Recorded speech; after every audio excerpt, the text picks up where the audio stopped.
when you played Toronto, two coaches, you kind of got double whammy there. You had Wilson and Carlyle back to back. Oh my God. So Will's loved me. This is therapy session. Will's loved me, and I got along with Will. Okay.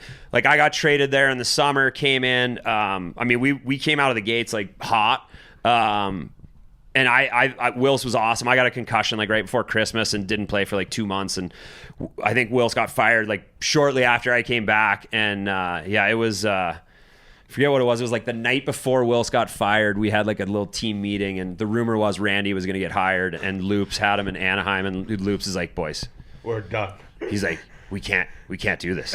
We just can't. Like, we can't have this guy. I'm Loops telling you, twitching. it'll be the most miserable experience of your life. And for me, it was tough with Randy. American defense. He's openly under despises 6'1" American defensemen. Yeah. Under 6'1", like, and he had like. Phil was like ready to quit playing hockey when he found out Randy was getting hired because Phil only drinks Coke. He doesn't drink water. And he heard Randy doesn't let Coke in the locker room, and he's like, I'll fucking quit. I swear to God. I'm like, dude, you just signed a $56 million deal or whatever. And he's just like, don't care. I'll fucking quit. I don't need this shit. Like, yeah, my buddy Conley was on those teams too. And he's old school, and it was not a good fit with him at all. No, it wasn't. What were some of the dumber or sillier things or antics that he would pull off where you're like, this is such a bizarre coaching tactic? Oh man, I don't even know about coaching tactics. It was just like everything was, like it was in control of everything. We had the team weigh-ins like every 3 days or whatever, and he did control everything. Everything. Trainers, food, everything, PR, beer, beer on the plane. Like he limited it to 36 beers on the plane, and his rationale was some guys will have 2, some guys will have 1, some guys will have 0. I'm like, yeah, like I started bringing my own bottle of wine on the plane just because it was like, the beers are all gone in the first hour.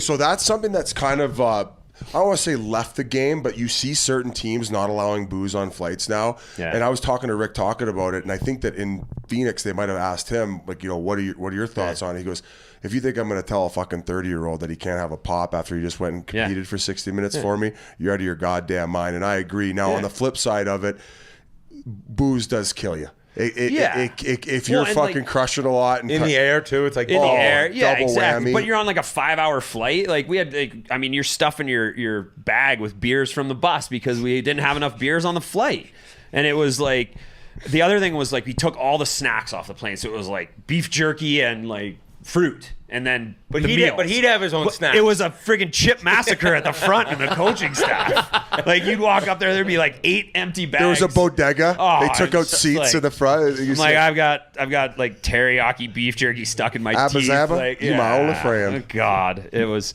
just stuff like that. Like the weigh-ins. Phil like refused to weigh in one time, and Bell's like, Phil, you got to weigh in. And Phil's like, fuck that, I'm not fucking weighing in. And Bell's our strength coach told Randy, and he's like, you tell him he's got to weigh in. Bell's came back, he's like, Randy says you got to weigh in. Stand off. Phil put his head down the hall and he goes, you tell that fat fuck if he wants me to weigh in, he can come weigh me in himself.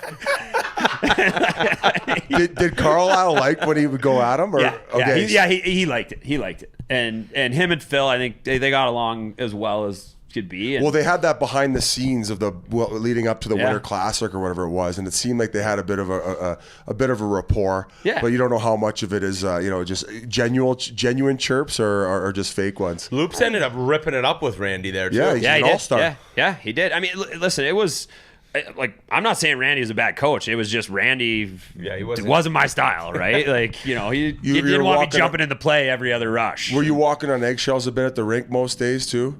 I mean, yes and no. It's not like I got sent to the minors for part of it. I was with the Marlies for a little while. I mean, he was fine around the rink. It was just little stuff, and it's just like, I mean, I was 30 at the time, right, or 31 at the time, and like, I don't want to just have one beer on the plane if it's a 4-hour flight. And so, just little disagreements like that more than anything. But I mean, he won a Stanley Cup. It's not, like he's still a decent coach. And, I'd never rip on him for that. Like I thought he was a pretty good coach, but for me, it was tough because I was never going to fit into that style of play that he wanted. He wanted D-men that were going to, knock you off your feet. And we had some good ones. Like Dion was there, and it was tougher for me at that time. So getting traded to Carolina was, it was a bit of a blessing. And I got traded after warm-ups of the Winter Classic, which is always It's always a good story.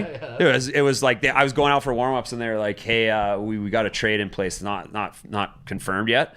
And I was like, "That's fine." I'm like, "I'm still going out for warm-ups," and I was just wheeling around in warm-ups.